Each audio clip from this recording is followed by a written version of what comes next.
ইসলামে তো শান্তি কেন রে? 1450 বছর আগে আমার নবী কেমন সমাজের ক্ষেত্রে, রাজনীতির ক্ষেত্রে, রাষ্ট্রের ক্ষেত্রে, জীবন চলার ক্ষেত্রে কেমনি চলবি প্রত্যেকটা জিনিস পাই পাই করে বুঝে গেছে, হয়তো রাসূল পাকের জীবনীতে, না হয় সাহাবীদের জীবনীতে, কিন্তু তুমি বুঝলা না, জানলা না, তকদির আমার খারাপ। কথা বলা ঠিক না বেটে? বাইরে ওমর ফারুক কয় দিন? কয় 3 দিন। ওমর ফারুক ভিতরে হুফায়া হুফায়া কান্দে, আরে 3 দিন তো আমি বাড়িতে নাই রে ও মা। 3 দিন নি কহ 3 দিন। কয় মা, মহিলা কে হুজুর বাচ্চাগুলো আমার না খায়, আপনি কি কান্দেন? কয় কিছু জ্বালা, কিছু জ্বালায় আছে, কওয়া যায় না গো।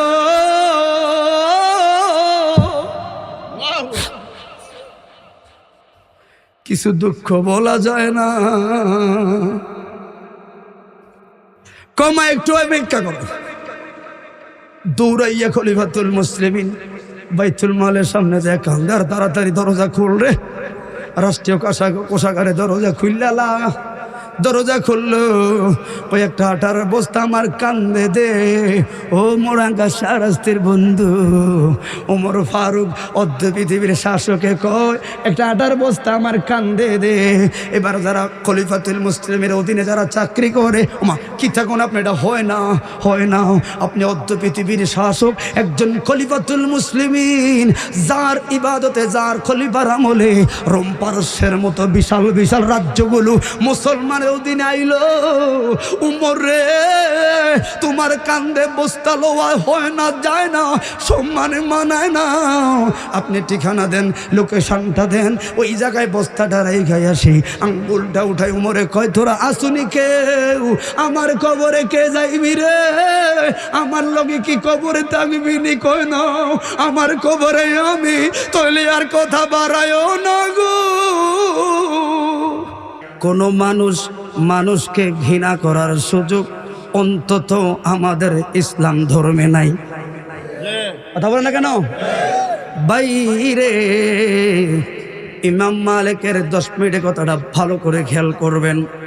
ওনার আব্বা, তার মানে ইমাম মালিকের দাদা, ইমাম মালিকের বাবাও ছিলেন জগৎ বিখ্যাত আলেম, টকবকে যুবক। বন্ধু বান্ধবরা সবাই দাদার কাছে বলে ছেলেটাকে বিয়ে করানো লাগবে। সবাই বলল সাবধান, এলাকার 10 জনের সাথে চলে গো, একটু দেখতে সুন্দর ভালো একটা মেয়ে বিয়ে করাবেন। শিক্ষিত লোক খেয়াল করবেন কথাটা। বাবা বিয়া করাইল রে। এবার বাসর করে যাইয়া দেখলো, স্ত্রীর ঘন্টাটা উড়াইয়া দেখলো কালোর কালো, কালার লাই সব অন্ধকার হইয়া গেছে। ইমাম মালিকের বাবা লাভ দিয়া খাট থেকে নাইমা কই, আমার বাবায় কামটা করলো কি? বন্ধু বান্ধব দিয়ে এতবার ইশারাও করায় বুঝাই দিছে যে ভালো একটা মেয়ে যেন বিয়ে করায়, সুন্দর মেয়ে। কিন্তু এই মেয়ে যে কালারে, সমাজে থাকতাম না রে, যেদিকে মন চায় ওই দিকে চলে যাইয়াম। মহিলাটা ডাক দিছে, স্বামী রে কই যাও রে স্বামী রে? লাকাদ খালাকনাল ইনসানা ফি আহসানি তাকওয়িম। কালো হইল আমারে বানাইছে আল্লাহ রে। স্বামী রে মনের মতো সেবা করব রে।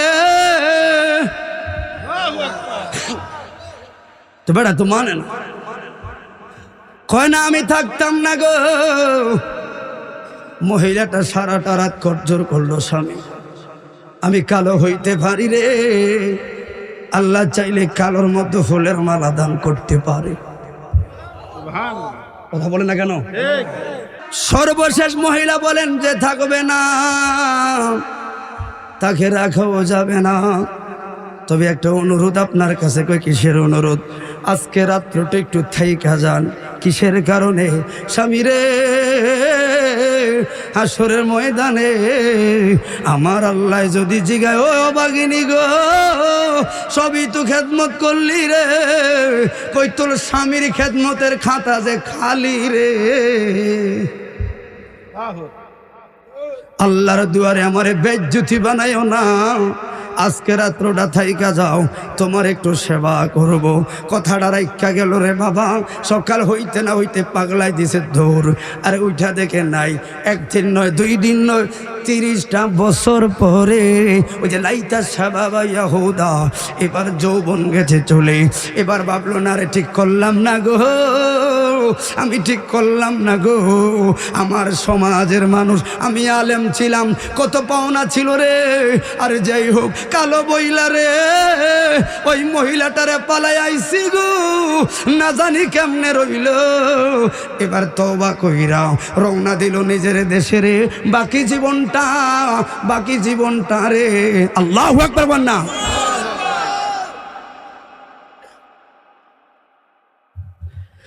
বাকি জীবনটা এলাকার মধ্যে কাটাবো। যেই মাত্র শর্ট করে দেই, যেই মাত্র বাবারে নিজের এলাকাতে আইলো, 30 বছর পরে কি সমাজ পরিবর্তন হয় না? আমি দেখুন এখন পরিবর্তন দেখতেছি। বাবারাম এলোমেলো সব দেখা যায়। একটা বিশাল মাদ্রাসা, ছাত্রদের দেখলো বাবার এত বড় ছাত্র, এদের বুখারি ভাগ লইলো, এমন বড় বড় কিতাব বহন করে, চেহারা দেখো তো গো মাগোমা, এরা তো এই সমাজের না। ডাক দিছে, তোর বাড়ি কইরে? কই আমার বাড়ি লিবিয়ায়। এই তোর বাড়ি কইরে? কই আমার বাড়ি জাজিরাতুল আরবে। এই তোর বাড়ি কইরে? কই আমার বাড়ি মিশরে। কই আইলি রে? কই এই মাদ্রাসায় পড়ি। কই সর্বনাশ রে আমার দেশের এত বড় মাদ্রাসা কে দিল রে? ছাত্রদের ক্যাটাগরি দেখা বুঝলাম উস্তাদটা জানি কেমন দামি রে। হাত তুলে বলি আল্লাহু আকবার। হাদিসটা টান দিছে আনাস রাদিয়াল্লাহু তাআলা আনহু। হযরতে আনাস থেকে বর্ণনা, আন্না রাজুলান ক্বালা ইয়া রাসূলুল্লাহ সাল্লাল্লাহু আলাইহি ওয়াসাল্লাম মাতা সাআতুন ক্বালা ওয়াইলাকা ওয়া মা ওয়াদাততা লাহা ক্বালা মা ওয়াদাততু লাহা। অর্থ হইল, যুবকে প্রশ্ন করলো, মায়ার নবী গো, মাতা সাআতুন বলুন কিয়ামতটা কখন হবে? আমার নবী বললেন, কিরে কিলে প্রশ্ন করলি? তুই যে কিয়ামতের প্রশ্ন করলি পাগলা, তোর কি সম্বল আসেনি? তোর কি সালান আসেনি? পাগলা কয় ক্বালা মা ওয়াদাততু লাহা, নাই নাই। তোর কিল্লে প্রশ্ন করলে? দিনের নবী আমার একটা সম্বল আছে। কই কি? কইলি আন্নি উহিব্বাল্লাহ ওয়া রাসূলাহু। একটা সম্বল হলো আপনি নবীরে ভালোবাসি গো, এটাই আমার সম্বল। এবার মনে করেন, এই পাগলা যে কইল ভালোবাসি গো, এই ভালোবাসার দাবিদার তো আমরা মোরাগার লোকেরাও। কথা বলে না কেন? আবু বকর, ওমর, উসমান, আলী সবাই এই ভালোবাসার দাবিদার। বন্ধুরে, কে আমার নবী এই ছেলেটা বলল, আর নবী গো আপনার ভালোবাসি গো। এবার আবু বকর, ওমর, উসমান, আলী নবীর কদমে আগুইরা রইছে, কারণ নবী জানে কি উত্তর দেয় গো। নবী কইল, ক্বালা আনতা মা মান আহবাবতা। যে যার ভালোবাসবি তার সাথেই তো তোর হাসর হয়ে যাবে। হাইরে আবু বকর কয়, সারাটা জীবন নবীর পেছনে ছিলাম, আজকে মাত্র সান্ত্বনা পাইলাম, আজকে মাত্র সান্ত্বনা পাইলাম যে নবীরে ভালোবাসলে নবীর সঙ্গে হাসর। অন্তত একটা গ্যারান্টি পাইলাম, এই জায়গায় জাহান্নামীদের ফেরেশতাদের পাত্তা নাই। জবান খুলে বলুন ইয়া রাসূলুল্লাহ। বাবা কথা কি বুঝেন আমার? আমার আর মনে মানে না গো নবীজি, আর মনে মানে না। ও তোরা খেয়া মাকে দেবে খবর, তোরা খেয়া মাকে দিবে খবর, কোন দিকে মদিনা, আর মনে মানে না গো নবীজি, আর মনে মান। ও আমার আর মনে মানে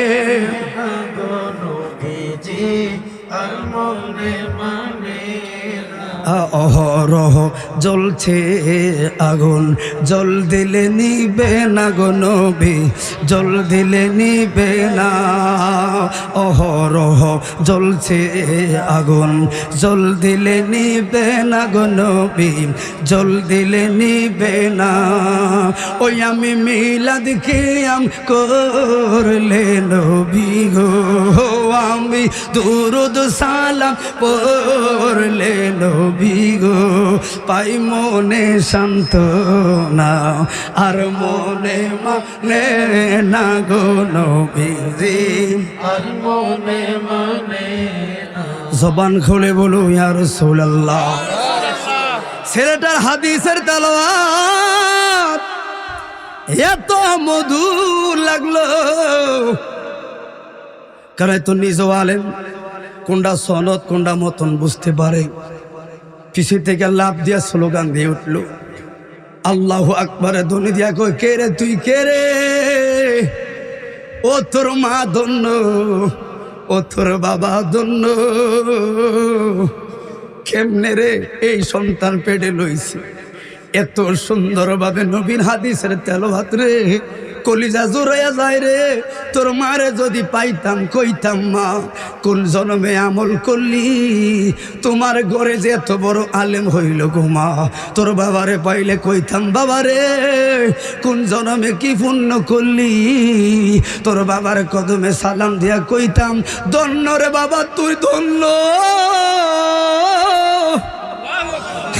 এই চিৎকার মারা শুরু করলো।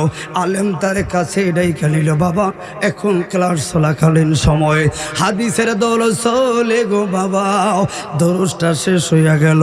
এই মুরব্বী খালি চেহারা দিকে তাকায় রে, আর কয়া হারে এত সুন্দর আলেম, এত দামি আলেম, এত জ্ঞানী আলেম কেমনের এই সমাজে হইল? শুনলাম এই ছেলের বাড়ি নাকি এলাকায়। এবার ক্লাসটা শেষ হইল, যে যেমনে বাড়িতে যায় রে, এবার মুরব্বী কয় না বাড়িতে যাইয়া দেখি স্ত্রী আসেনি, থাকলে তো ক্ষমা চায়াম, না থাকলে বাড়ির বিড়াতে কাজ কইরাম। ঘরে কোনে যাইয়া কয়, কই গো ও বিবি, তোর না ফরমান স্বামী আইছে গো, আসুনি গো, আসুনি গো। মধ্য বয়সে একজন কালো মহিলা ঘন্টা দিয়া সালাম দিস। সুবহানাল্লাহ, কথা বুঝেন? বাইরে স্ত্রীকে ডাক দিল, বিবি 30টা বছর তোদের প্রতি জুলুম করলাম, আমারে ক্ষমা করবি নি? মহিলাটা চোখের পানি ছাইরা কয়, 30 বছরের জ্বালা এক পলকে মিথ্যা গেছে, আমার যাই আপনি বিবি কইয়া ডাক দিছেন। মোরা গার মা, মা গো, স্বামী বিদেশে গেলে স্বামীর টাকা মোবাইলে এমবি ঢুকে আরেক বেড়ার লোকে কথা কও গো মা। মাত্র 2 বছরের দূরত্বের ভিতরে স্বামীর হক তুমি নষ্ট করছো রে মা। তুমি তো জানো, কেউ হয়তো জানে না, না না না না, যিনি আসল তিনি শুধু জানে না গো, ইন্নাহু আলিমুন বিজাতিস সুদূর, উনি অন্তরটা জানে। আসলে তুমি স্বামীর ধোঁকা দাও না, তুমি নিজেরই ধোঁকা দিছো, ঠিক না বেঠে? হাই রে, 35 বছর ছিল না স্বামী, দুঃখ লাগছে কেমনে চলছে কেমনে ফিরলাম। তবে আমার 30 বছর পরে হইল আল্লাহর কোরআন, আল্লাহ যে কইল লাকাদ খালাকনাল ইনসানা ফি আহসানি তাকওয়িম, আল্লাহর কোরআন মিথ্যা না রে। 30 বছর পরে হইল রে স্বামী, তোর কদমে ঠাঁই পাইলাম রে। আর ফান থেকে শুন হইলাম গো, শাশিরা কয় তোর ভাত খাইতাম না, ঠিক নিবে, ঠিক কথা বলেন। আবার জামাইয়ের মুখে তো আঙুল দেবে, রে এই রে আই দেখে তোর ভাত খাইতাছি, কথা কন না কা না, এদের আঙুল না কই রে রাখতেছে নাকি সবাই নাকি? আবার আই দেখে তোর ভাত খাই এমনি কয়, ঠিক নেই? জীবনে কোনোদিন আমার ভাই বা শাসার একটা সালাম দেয় না, তাই কিন্তু হাইজা 3 মন লাগায় গা। হাজিগঞ্জে যাইয়া জুনাকির সামনে দোকানদারে 3 আলিফ টান দেয়া সালাম দেয়, সালাম আলাইকুম ভাইয়া। কথা বলে না কেন? খেয়াল করবেন ভাইয়ারাম। এবার ঘরের ভিতরে গেছে, ঘরের ভিতরে যাইয়া খানা দানা খায়, হঠাৎ করে গল্প করে বোদ্দারে বিবির এত দামি আলেম আমাদের সমাজে, ও তার মা কি সমস্যা হচ্ছে নাকি, তার মা ধন্য, তার বাবা ধন্য। বাবা খেয়াল করেন, আমি লাস্টের বক্তা, এখানে প্রধান বক্তা। আমার একটা আওয়াজে সব প্রত্যেকটা বিষয় টপিক ইনকি টিনকি দিব আমি, কথা কি বুঝেন? আমার কথার পয়েন্টে পয়েন্টে মা বাবা যাবে, আমার হালাল হারাম বেগ টপিক দিয়া আমি আবার কি করবো, সাবজেক্ট ঠিক রাখবো। এটা প্রধান বক্তা এগুলোই করে। আর বিষয় টপিক্সে মা বাবার কথা হঠাৎ করে আসবে, আমার টপিক্সে আমাদের কথা হঠাৎ করে আসবে, আমি গুলো গোছায় দেওয়া লাগবে। কথা বলে ঠিক না বেঠে? এবার এত দামি আলেম বিবি রে, আহারে তার মা ধন্য, তার বাবা ধন্য। কালা বেড়ে মুচকি হাসে, কয় আপনি কি চাননি আপনার ওই আলেমটা এখন আপনার সামনে আইব, সালাম দেব, খানা খাইব? কি তারে কস, কি কস, এত বড় আলেম? হ্যাঁ, লোকটা মনে করছিল হয়তো আমি তো ছিলাম না বাড়িতে, আমার স্ত্রীর আত্মীয় স্বজন হবে, পরিচিত কেউ হবে। কয় বিবে ডাক দেস না রে, আমার হৃদয়টা চাই রে এই আলেমের কুফলে একটা সুমো দিতাম রে। কারণ বিবির আমি বুঝি রে, সনদ কারে কয়, মতন কারে কয়, কোনটা মতওয়াতের মারফু হাদিস, কোনটা মাশহুর হাদিস। বিবি এমন ভাবে সনদ মতনের রেওয়াজ ধরল রে, এমন ভাবে হাওলাগুলো বড়া শুরু করলে আমি পাগল হয়ে গেছি। আরে এত জানলো কেমনে রে, এত কিতাবের দখল আমার আল্লাহ তারে দিছে। ও বিবি তার মা ধন্য, তার বাবা ধন্য। এত কথা কয়ে লাভ নাই, আপনি কি চানলে ছেলেটা এখন আইব সামনে? ডাক দাও, ডাক দাও। এবার কালা মহিলায় হাতটা তুইলা কয়, কই রে মালিক রে, তোর বাবা আইছে রে। আর 30 বছর পরে রে তোর মার মা কইব, তোর মার স্ত্রী কোয়ার লাগাইছে। আরে মালিক, আর তোর বাবার সালাম কর, আল্লাহু আকবার। ছেলেটা আইসে কয়, আব্বা লাকাদ খালাকনাল ইনসানা ফি আহসানি তাকওয়িম। শুনছি মার মুখে বাসর ঘরে আমার মা কত অনুনয় বিনয় করছে, আপনারা যাইয়েন না, যাইয়েন না বাবা। আল্লাহ চাইলে এই ঘরে সুন্দর যুবক দান করতে পারে, এই ঘরওয়ালা ফুলের মালা দান করতে পারে। বাবা রে, এই কালা বেড়ির ঘরে কি হয়েছে জানি না, এই বেডির সন্তান হলো মুওয়াত্তা মালিকের লেখক, একজন মাযহাবের প্রতিষ্ঠাতা ইমাম মালিক। অতএব সমাজের মানুষ একজন আর একজনকে ঘৃণা করার সুযোগ কোনোভাবে ইসলামে সাপোর্ট করে। এই জন্য জবান খুলে বলি আল্লাহু আকবার। সবাই ওয়াজ তো শুনল রে, কারণ সব সময় তো ওয়াজ শুনলেন, সব সময় সর্বদিকে যান। এবার বলি মনে রাখবেন, নামাজ, রোজা, হজ, যাকাত এভরিথিং যা কিছু করবেন শিডিউল মোতাবেক করবেন বাবা। ফাল ছাড়া লাভ নাই। আগে ইশকে রাসূলুল্লাহ, আগে নবীকে ভালোবাসার জায়গাটা ঠিক করো, এরপরে নামাজ পড়ো, দেখবার স্বাদ লাগবে। কারণ তুমি সেজদা দাও, স্বাদ লাগে না। আজান শোনো তাই বাজারে চইলা যাও, কারণ কি রে, ওই যে প্রেমটারে জমাইতে পারো না। এই জন্য বন্ধু, আল্লাহ প্রেম শিখাইয়া দিছে রে। নূরের নবীর দরবারে কেউ আইসা কথা কইলে তার কণ্ঠের আওয়াজটা যদি বড় হইয়া যায়, আল্লাহ কয় জিবরাইল একটা দরমার, কে রে বন্ধুর দরবারে যাইয়া বড় গলায় কথা কয় রে, এরে গলা থামাইতো, ওই কি লইয়া যাইতাম, কয় যাইয়া আইয়ুহাল্লাযিনা আমানু, ও ইমানদারেরা, লা তারফাউ আসওয়াতাকুম ফাওকা সাওতুন নবী, গলা বাজি বন্ধুর দরবারে চলে না রে। আওয়াজটা নিচে কর। মদিনা গেছেন যারা, গেছেন আপনি একজন, রওজার সামনে 3টা ছিদ্র, যেটা মাঝখানে রাসূলে পাকের রওজা মুবারকের ছিদ্র, ঠিক উপরে এই আয়াতটা লেখা, এই আয়াতটা লেখা। এই জন্য বাবা আদব কেমনে করবা আল্লাহ শিখিয়ে দিল। এই জন্য তলে আমরা যারা সুন্নিরা অন্তত এতটুকু মা বাবারে কই, মা আমারে আর কিছু বানাইতে পারছো নি জানি না গো মা, আমারে হোক পীর মাশায়েকের পক্ষে রাখছো, এটাই তো শুকরিয়া। কারণ ওলি আমি তো নবী দেখি নাই, নবী পাই না গো মা, আমি পীর মুর্শিদ ধরা লাগছে, ওই মুর্শিদ আমারে নবী পাওয়া দিব, কারণ আমার নবী লাগবো গো। আমি দেখি আমার নামাজ রোজা হজ যাকাত এভরিথিং বন্দিগি, আর এটা মাত্র সিলেবাস রে। জান্নাত পাইতে গেলে আমার খুদার রহমত, আমার নবীর মোহাব্বত লাগবো। কথা বলে ঠিক না বেঠে? অতএব নামাজ রোজা করবেন, কিন্তু অহংকার করা যাবে, অহংকার করা যাবে। তাহলে এবার আসুন, তাহলে এবার হুজুর আপনি যে ওয়াজ করেন তাহলে নবীর অনুসরণ, হ্যাঁ নবীর অনুসরণ কইরা নামাজ পড়বা। এবার তো নবী না তো কি করবা?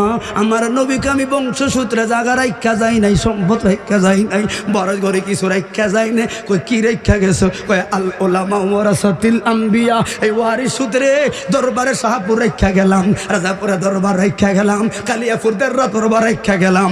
আমার ওয়ারিস সূত্রে রাখছি আলেমদেরকে, ওই আলেমদেরকে মানবি। আল্লাহ কই হাবিবুল্লাহ গো আমি সাথে লাগাইয়া দিছি, ফাসআলু আহলা যিকরা ইন কুনতুম লা তাআলামুন।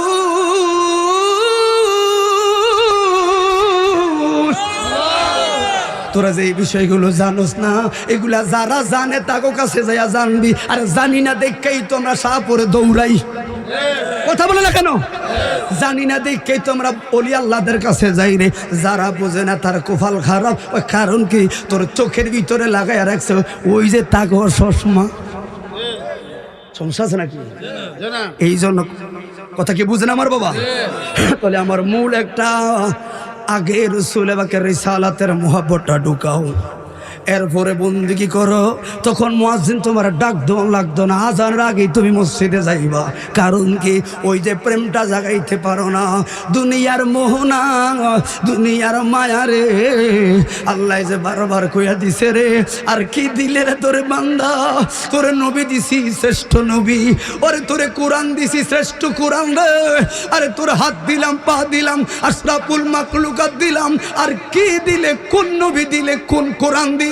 কোন কিতাব দিলে? তোরা আমার সেজদা দিবি? তোরা বল। এত কিছু দিয়া বান্দা তোর মন পাইলাম না রে। তবে মনে রাখিস, ইন্না বাতশা রাব্বিকা লাশাদীদ, ধরাটা কিন্তু শক্ত।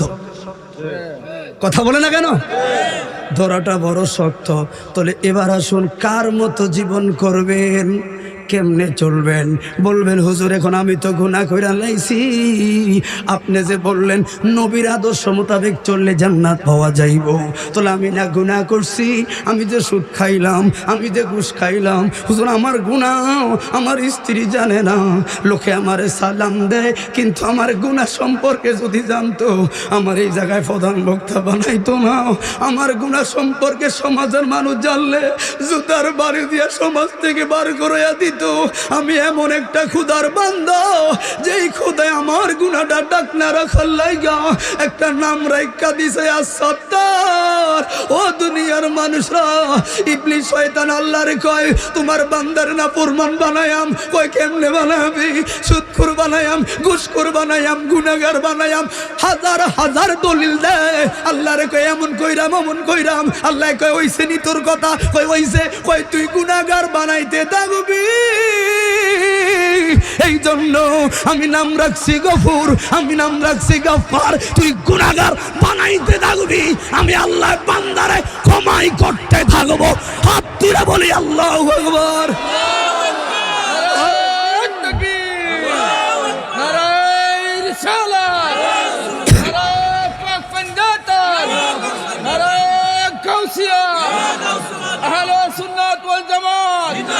কথা বলেন, কয় তুই গুনাহগার বানাইতে থাকবি। ইবলিস শয়তান তুই গুনাহগার বানাইতে থাকবি, আর আমি আল্লাহ ক্ষমাই করতে থাকবো। ভালো লাগে না তোর আল্লাহকে? কারে লাগবে রে? সেজদা দিলে আল্লাহ ফেরেশতাদেরকে খোঁটা দেয়। কি কষ্ট হচ্ছে আপনাদের? কথাটা এই জন্য বলি, যতদিকে আমি ঘুরাই মূল আমার মনটা কি বলে রে, এই মজলিসটা এমন থাকার কথা না। কি এরম কোফাল খারাপ হইল রে আমাদের মুরাঘার মানুষ, কি এত কোফাল খারাপ হইল রে, আজকে ভুলে গেলাম আল্লাহ রে। কেমনে রে এত খারাপ হইল রে কোফাল? ধর্মীয় মাহফিল চলে রে, বক্তা যে মন ধরছে হোক, তুই কেমনে রে দোকানে ঘুরুস? কেমনে রে তোর আগ করলে এত নষ্ট হইল? তুই না মুসলমানের ছেলে, ঠিক না বেঠে? তোর কি আকলে একবার দিল না? দুনিয়াতে সবচাইতে খারাপ জায়গা হলো দোকানপাট বাজার, ভালো জায়গা হলো মসজিদ। আর আজকে যে জায়গা ওয়াজটা চলে, আমার নবী কই সেটা জান্নাতের বাগান। কি এরম কুফল তোর খারাপ হইল রে যুবক? তুই আজকে জান্নাতের বাগানে যাই না বইতে চাস না, তুই কি বুঝস না? শয়তান তোর পিছে পড়ে গেছে, তবে আল্লাহ তোরে আবারও সান্ত্বনা দিছে। দেখেন কেমন খোদাই আমার, না ফরমানি করবি আল্লাহ কই যাইবি? আরে ঘরের ভিতরে 3-4টা বাচ্চার মধ্যে যেটা ল্যাংলা কানা হয় দেখবেন, ও ল্যাংলা কানাটার লাগে মা টান বেশি থাকে। আল্লাহ কয় তোরা গুনাহ করবি। যারা জান্নাতি এদের জন্য এত আয়াত দেয় না, এরা একবারে খালিদিনা আবাদান। আর যারা জাহান্নামী, তোরে কত কৌশলে আমার আল্লাহ নিয়ামত দিছে, সর্বশেষ কইয়া দিছে লা তাকনাতু মির রাহমাতিল্লাহ।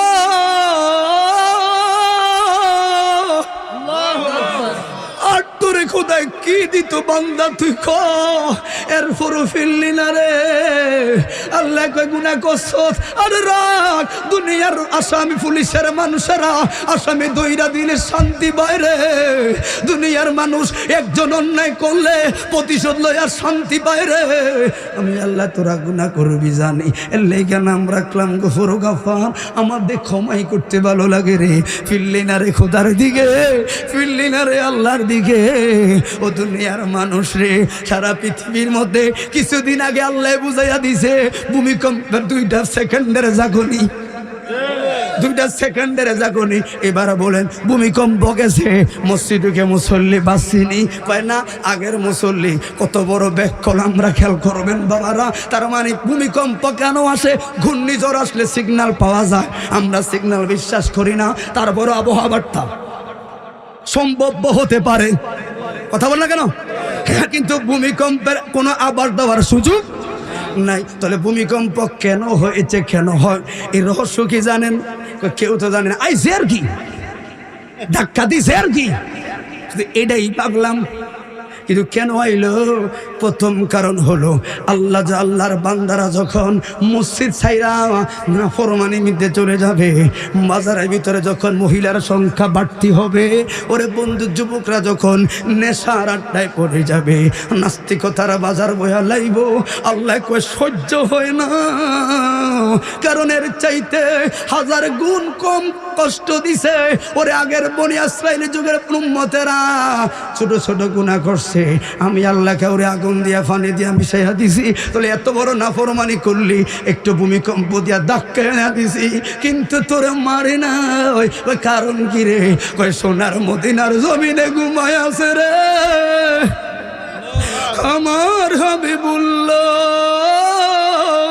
হাবিবুল্লাহ বলছে মালিক যে তুমি জমিনে আখিরি নবী মুহাম্মদ রাসূলুল্লাহ ঘুমাইব, আমার উম্মতের ওই জমিনে বনি ইসরাইল উম্মতের মতো গজব দিও না, গজব দিও না। এই জন্য নিশানা দেখায় আবার ফিরা যায়। কত বড় নাফরমান রে, ছিলাম না রে, ছিলাম না, ছিলাম না। তো কালকেও দেখবে মসজিদে 5 জন কয় কারণ কি রে? কত হুজুর বাসুনছে, এলে কি আমল করা লাগেনি? এলাই হেলায় কার্য নষ্ট রে, ঠিক নি রে? এক বাবা কথাগুলি খারাপ লাগতেছে, এগুলো সময় শেষ। তাহলে এবার বলি হুজুর তো আমি তো গুনাহগারী হয়ে গেছি, তোর কি চান? আমার কি বাঁচার পথ আসেনি? কথা কি বুঝেন বাবা? সাধারণ লোক তো এগুলোই খোঁজে, আর সমস্যা সৃষ্টি অঙ্গমত আলেমদের কারণে এক একজন এক এক ফতুয়া দেয়। এখন আমি আল্লাহর কথা বলছি, আপনার কাছে ভয় আসছে। এবার বলবেন হুজুর আমারও তো জান্নাত লাগবো, কি করণ লাগবো? কর না, আমার হেদায়েত আসেনি। আসে কি রে কস? এত বড় তো নাফরমান হয়ে যাস না। আল্লাহ তো এখন তোর বান্দা স্বীকার করে না, বাইতের উনি কেমনি কথা বলে না কেন? তোর কি করা লাগবে? কয় আসহাবি কান নজুম বিআইহিম ইক্তাদাইতুহুম ইহতাদাইতুহুম। আমার এক একজন সাহাবী হলো আকাশের তারকার মতো। দেখোস না কোনো একটা সাহাবীর জীবনের দিকে তাকা, আর ওই সাহাবীর জীবনীটা নিজের সাথে মিলারে। দেখোস না, খারাপটা থাকলে বাদ দে, ভালোটা থাকলে গ্রহণ করে নে। আর ওই সাহাবীর অনুসরণ কর, নবীরে পাইবি। নবীরে পাইলে আল্লাহ খোঁজা লাগতো না গো, নবীরে পাইলে আল্লাহ খোঁজা লাগতো না। কে কেন? কয় নবী যেখানে আল্লাহ সেখানে রে। জবান খুলে বলি আর রাসূলুল্লাহ। তাহলে এবার আসো, আমার জীবনটা কেমনে পাল্টাবো? আমার নবীর শ্রেষ্ঠ সাহাবী। এবার সহিহ বুখারী থেকে একটা হাদিস বলি বাবা, খেয়াল করবেন। আমার নূরের নবী বলল, এটা মুতাফাক্কুন আলাই হাদিস, 7 ধরনের লোক আল্লাহর লামুকার রহমতের ছায়া পাবে। কয় ধরনের? কয় ধরনের? এর মধ্যে 1 নাম্বার হলো যেদিন লা জিল্লুহু ইল্লা ফি জিল্লুহু, একমাত্র খোদার রহমতের ছায়া ছাড়া আর কোনো ছায়া থাকবে না। ওই দিন প্রথম যেই লোকটা জায়গা পাবে, ওই লোকটাই হলো ইমামুন আদিলুন, একজন ন্যায়পরায়ণ প্রতিনিধি, একজন ন্যায়পরায়ণ প্রধানমন্ত্রী, একজন ন্যায়পরায়ণ চেয়ারম্যান মেম্বার। সমাজে আমরা যাদেরকে লিডার ভাবি, এই লোকটা যদি ওই ন্যায়পরায়ণ হয়ে রে, আমার নবী কয় তোর মাকামটা হলো লামুখানে। তাহলে দেশটা চালাইবেন কেমনে? বর্তমান প্রেক্ষাপটে সময় সাপেক্ষে বক্তারা কথা বলা লাগবে, ইঙ্গিতকে সবাইকে টার করে বোঝানো লাগবে। জীবনটা এত সোজা না বাবা। তাহলে আসো, ন্যায় নীতি কাকে বলে? আগের যুগের লোকেরা কেমনে চালাইছে সমাজটারে, এলাকার মুরব্বীরা আপনারা কেমনে চালান সমাজটারে, একটু দেখেন না। আপনিও তওবা করেন, আপনার অনেকত্ব লোকগুলো ঠিক হয়ে যাবে। আপনার মসজিদও আগের কাতারে আসেন, আপনার আনুগত্য লোকগুলো পিছের কাতারও হইলেও আসবে। আপনার যদি মসজিদে খবর না থাকে, আপনার ফলাফাইনে তো রাস্তার কোনায় খায়া বিড়ি খাবে। কথা বলে না কেন? চেয়ারম্যান সাহেব যদি বিচারে বয়ে ব্যাগের সামনে বিড়ি খায়, আছে না? এর থেকে কি শিকার আছে? সমাজে এগুলো হয় না? যারা এলাকার নেতৃস্থানীয় লোক সবার সামনে এ করে, খেয়াল করবেন। এটা আপনি রাগ হইলে হইতে পারেন, আল্লাহর হাতে প্রথম কথা ইমামুন আদিলুন, ন্যায় নীতিবান লোক যারা, তার থেকে কি আশা করা যায়? কেমনি সমাজটা চলবে? তা আমার সিনিয়র বাবারা বুঝতে পারছেন যে সময় সাপেক্ষে কথাগুলো কেন বলে যাচ্ছে, আগামী দিনটাতে কেমনি আমার সমাজটাকে চালাবেন। এই যে মিসগাইডগুলির কারণে হচ্ছে, অভিভাবকহীন সমাজ হয়ে গেছে। কথা বলো ঠিক না বেটা? এই জন্য বাবা, তাহলে ওই সমাজের রীতি ধরতে গেলে একজন সাহাবী ধরলাম, ফারুক আজম, ওমর ফারুক। নাম কি?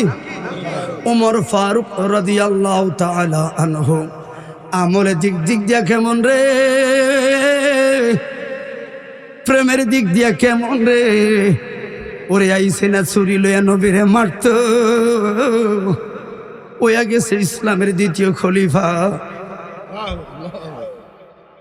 নবীর সোহবতে আসলে রে যুবক ভাইরা, ও মুরব্বী বাবারা, নবীর সোহবতে আসলে উমরের মতো লোক যদি দ্বিতীয় সাহাবী হইয়া যায় গো, তাহলে আমরা কেন মসজিদের সোহবতে আসি না? আমরা কেন হক বলি আল্লাহদের সোহবতে আসি না? বুঝে আসে না।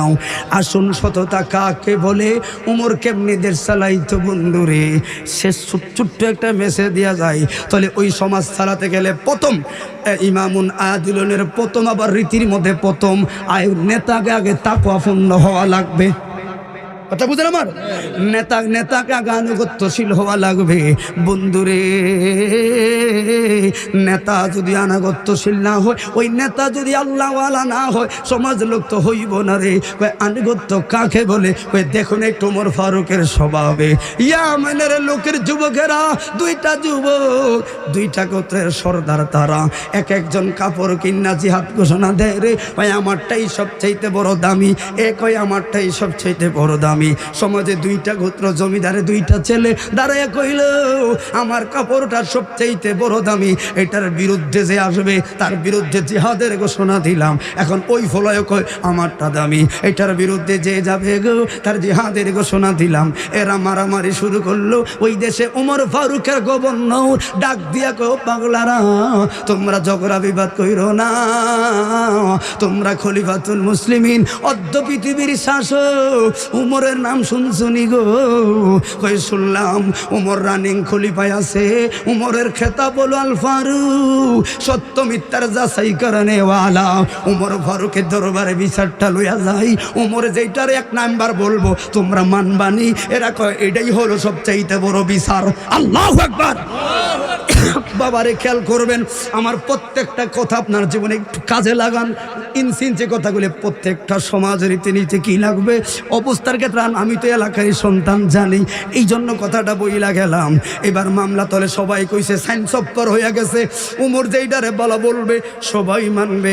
এবার রোজার সামনে গেল, আমার নবী রোজার দিকে গেছে গো। এরা মনে করছে গো অর্ধ পৃথিবীর শাসক উমর না জানি কত বড় মজলিসে বসে গো, কত বড় চেয়ারটা জানি উমরের, কি বুঝনা জানি টুপিটা পরে। এরা ভাবতেছে সেই মাত্র রোজা ঢুকছে রে, রসুলে পাকের কত মোবারকের একটু বামে একটা লোক ঘুমাইয়া রইল, তার সেরা পাঞ্জাবি, সেরা টুপি, সেরা লুঙ্গি, মাথার নিচে একটা তাবু, ওই দেশের ইট দিয়ে এমনি ঘুমিয়ে রইছে। এরা মস্কারি করে পাগল ছাগল করে এখানে জায়গা দিছে কে? মানুষ সালাম দিব। আরেকজনে এত কিছু কয়া লাভ নাই, আমরা যেই কাম হয়েছে ওই কামও যাই। বাইরে বন্ধুরে, এবার এই উমরে বিচার লাইগা এরা উমর রে খোঁজে রে, কেমন না জানি সিংহাসনটা হবে, কেমন জানি সাহাবি হবে, যে একাই অর্ধ পৃথিবীর শাসক, কত ক্ষমতা জানি ওনার। এবার সামনে পাইল কে রে? কই জিন্নুরাইন ওসমান। সালাম দিল, আল্লাহর নবীর সাহাবি গো, আপনার কাছে আইলাম।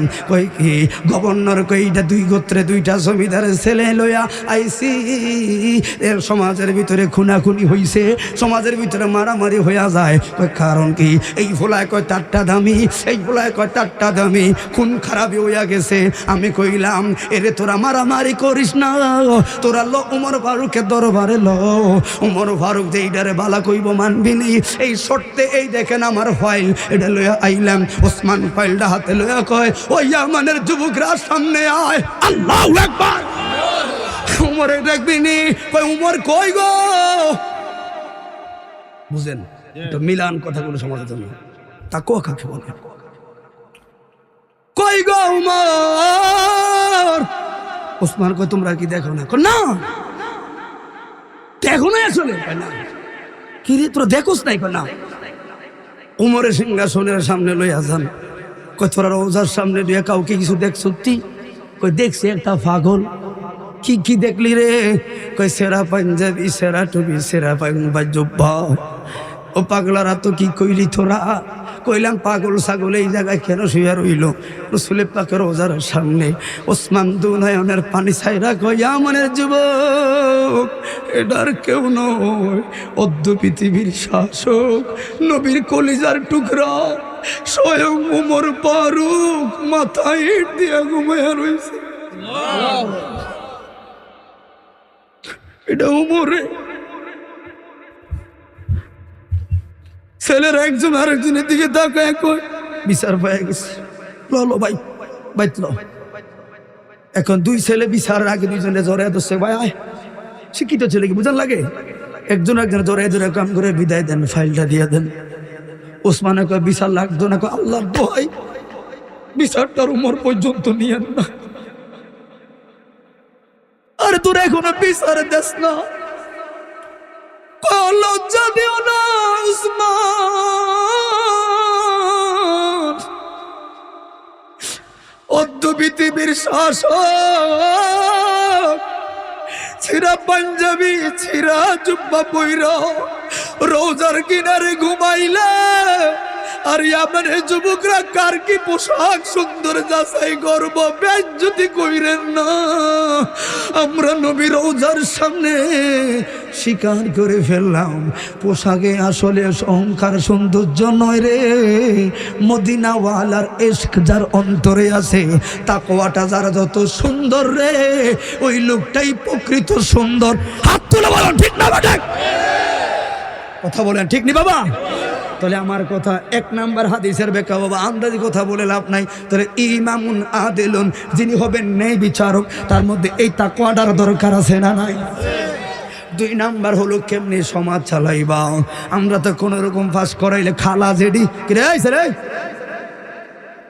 মনে বড় আশা ছিল যাব আশেকের রাসূলটা কেমন ছিল এটা একটু পরে বলবো।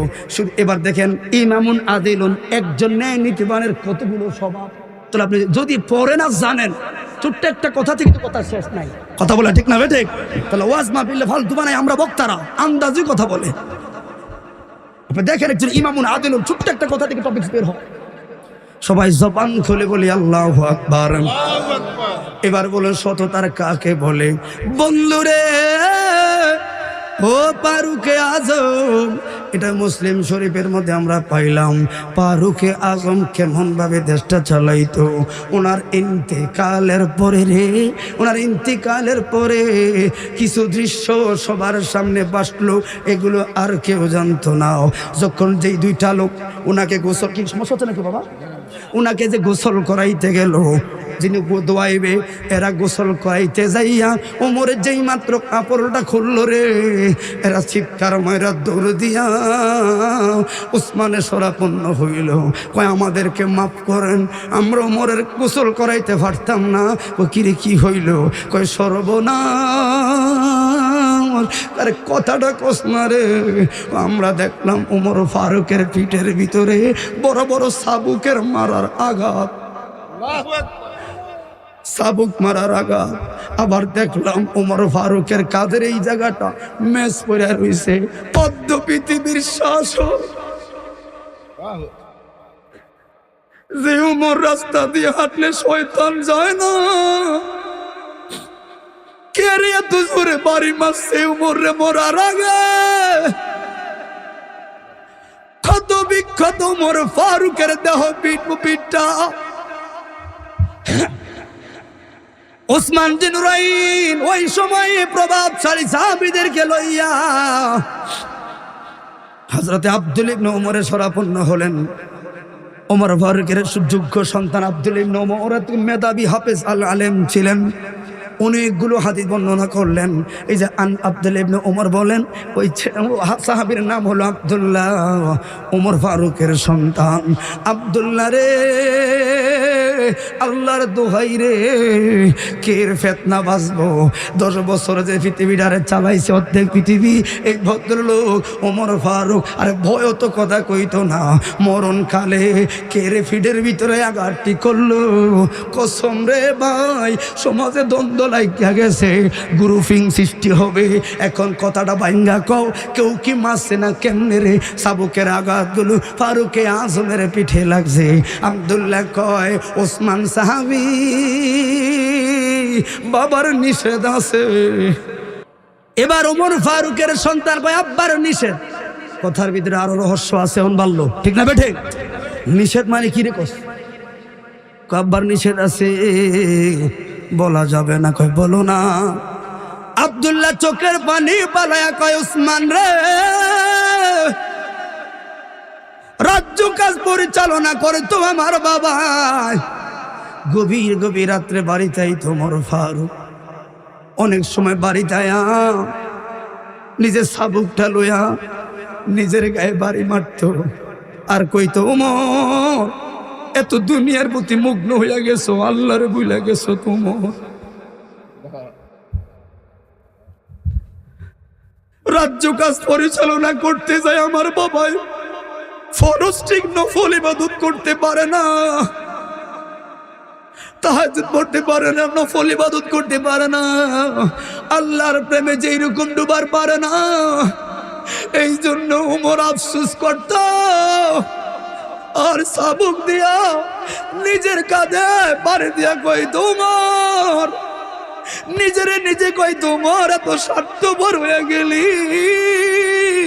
বইলা গেলি রে উমর।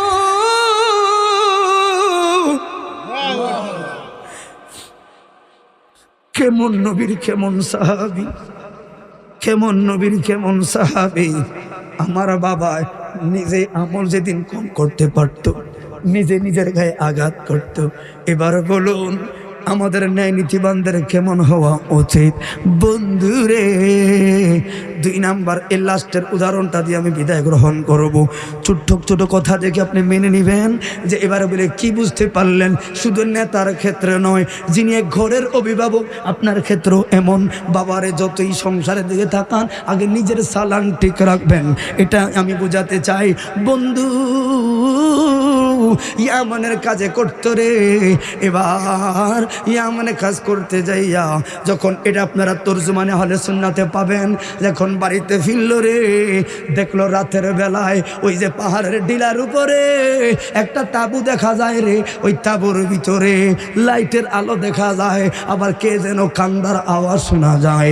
ওই সময় তো আর মিডিয়ার জামানা নাই। মনে রাখবেন সহিহ বুখারী হাদিস খানার মাত্র ছোট্ট একটা কথা, ইমামুন আদিলুন, একটা কথার ব্যাখ্যার ভিতরে আপনারা পাচ্ছেন কতগুলো সততা। একজন ন্যায় নীতিবান হওয়া লাগবে। আল্লাহু আকবার। বাইরে এবার একটু কাছে যাইয়া দেখে ও একটা মহিলা আগুন জ্বালাইয়া রান্না করতেছে আর ফানি দিয়া লড়াইতেছে। এবার আসলে ফানির ভিতরে কোনো খাবার নাই, কোনো ডাল নাই, চাল নাই, কিছু নাই। 3টা বাচ্চা কাছাকাছি বইয়া মারে ডাক দিয়া কয়, মা আর কতক্ষণ লাগবো গো তোমার রান্না হইতে, আর কতক্ষণ লাগবো? আর মহিলাটা কয় একটু পরে, একটু পরে। উমর ফারুক কয়, সর্বনাশ রে, এই মহিলার ড্যাগের ভিতরে খাবার নাই রে, শুধু পানি লড়াই রে। বাচ্চাগুলোর সাথে এমন কিল্লাই করলো।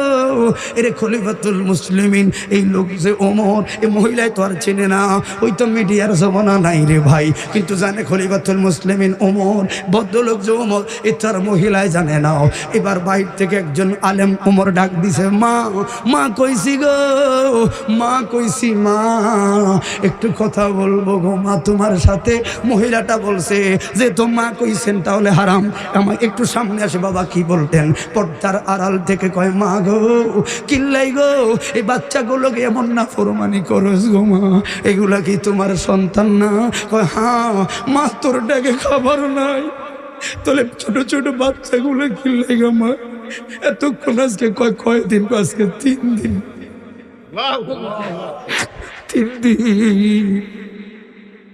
3 দিন আজকে। ওমর ফারুক সর্বনাশ, আজকে 3 দিন তো আমি তোর মান এলাকাত নাই, আমি আজকে মাত্র 3 দিন হলো আইলাম এখানে। কয় মা তো খাবার নাই। কয় তোমার স্বামীর নাম কি? কয় আমার স্বামীর নাম অমুক। ওমর ফারুক কয় চিনতে পারছে এটা অমুক সাহাবিনী। কয় হ্যাঁ। কয় কি? উহুদের ময়দানে আমার স্বামী শহীদ হয়েছে, আমি একজন শহীদের স্ত্রী। ও হুজুর, একজন শহীদের স্ত্রী 3টা সন্তান লইয়া কই যাইম গো, স্বামী নাই। হুজুর সমাজের রীতি হইল কাজের কাজে গেলে কাজ করার বিনিময়ে আমার দেহের দিকে নজর দেয়। আমি দিশাহারা, বিডা বুডা বিক্রি কইরা খাওয়াইছি, এখন কোনো আর লাইন পাই না।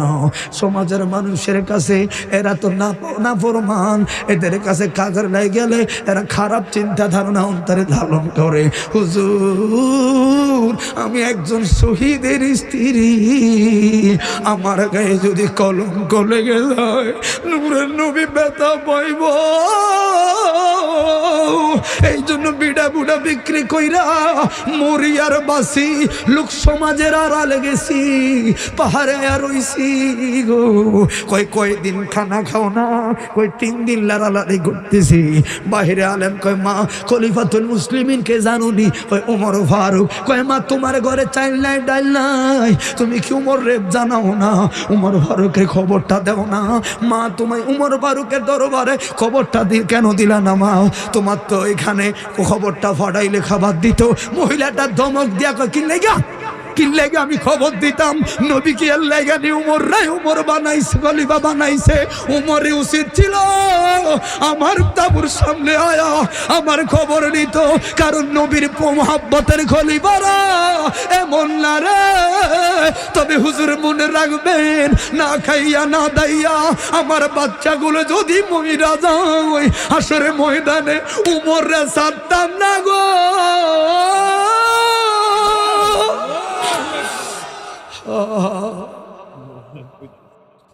কেমন জীবন চলবে দেখেন। শুধু চেয়ারম্যান নয়, যিনি সমাজে আপনাকে ভালো জানে, আমি আপনার জন্য কষ্ট করছি। আমাদের দিনটা আগামীতে কি আসতেছে প্রেক্ষাপট অনুযায়ী কথাগুলো করতেছি। শুধু ওই আগে লাইল মুজনু নয়, একটা শিক্ষিত লোক বুঝবো আমাকে আজ থেকে সামনে 10 বছর পর্যন্ত জীবনটা চলার একটা ফর্মুলা আমরা এখানে আলোচনা করতেছি। তুমি অ্যানালাইসিস করবা কথাটা। কথা কষ্ট হচ্ছে আপনাদের? কি কইছে মহিলাটা? আমি কেন খবর নিব? আমরা দেশে কোনো ঝগড়া বিবাদ হইলে মাল সারা চেয়ারম্যান মেম্বার রাইয়ে না, রাগ হইন না। আপনার দেশ হয়তো ভালো হতে পারে, আবার আসলো কোনো কারণে দরবার পিছিয়ে গেলে আবার বান্ডিল ছাড়াইয়ে না, ঠিক নি ভাই? হয়তো মাফ করবেন, আপনাদের এলাকা হয়তো ভালো হতে পারে। আছে এমন কিছু লোক বন্ধুরে, অথচ চেয়ারম্যানের উচিত ছিল নিজে যাইয়া তার প্রজার খোঁজ খবর নেওয়া, ঠিক নিও। এই জন্য প্রতিনিধি তলে এই সাহাবীর থেকে তো শেখার আছে সমাজটা কেমনে চালাইবা। ইমাম ওই এলাকার নেতৃস্থানীয় লোক, শুধু চেয়ারম্যান নামে মনে এলাকার প্রভাবশালী জমিদার, আপনি কেমনে আপনার এলাকার লোকদেরকে চালাবেন। উমরের সততা ধরলাম, এই জন্য আমি হাদিসটা বললাম, আসহাবিকান নুজুম বিআইহিম ইক্তাদাইতুহুম ইহতাদাইতুহুম। আমার একজন সাহাবী হলো আকাশের তারকার মতো রে। একজনকে যদি লাগর পাও, অনুসরণ করতে পারো, তুমি জান্নাতের নাজরানা পাইবা। কয় মা 3 দিন খাবার খাও না? কয় না। উমরে খবর দাও না? কয় না হুজুর এই কথা কয়েন না। উমরে উচিত ছিল গো আমার খবর নেওয়া। আমি তোমার কাছে যাইতাম না। আমার নবী তো এমন না খলিফা বানায় না যেই খলিফার দ্বারে যাওয়া লাগবো। আমার নবীর খলিফা এমন হইব রে, ফজর দুয়ারে দুয়ারে আইব। ইসলামে তো শান্তি কেন রে? 1450 বছর আগে আমার নবী কেমন সমাজের ক্ষেত্রে, রাজনীতির ক্ষেত্রে, রাষ্ট্রের ক্ষেত্রে, জীবন চলার ক্ষেত্রে কেমনি চলবি, প্রত্যেকটা জিনিস পাই করে বুঝে গেছে। হয়তো রাসূলে পাকের জীবনীতে, না হয় সাহাবীদের জীবনীতে, কিন্তু তুমি বুঝলা না, জানলা না, তকদির আমার খারাপ। কথা বলা ঠিক না বেটে? বাইরে ওমর ফারুক কয় দিন? কয় 3 দিন। ওমর ফারুক ভিতরে হুফায়া কান্দে, আরে 3 দিন তো আমি বাড়িতে নাই রে। ও মা 3 দিন নি কহ 3 দিন। কয় মা, মহিলাকে হুজুর বাচ্চাগুলো আমার না খায়, আপনি কি কান্দেন? কয় কিছু জ্বালায় আছে, কওয়া যায় না গো।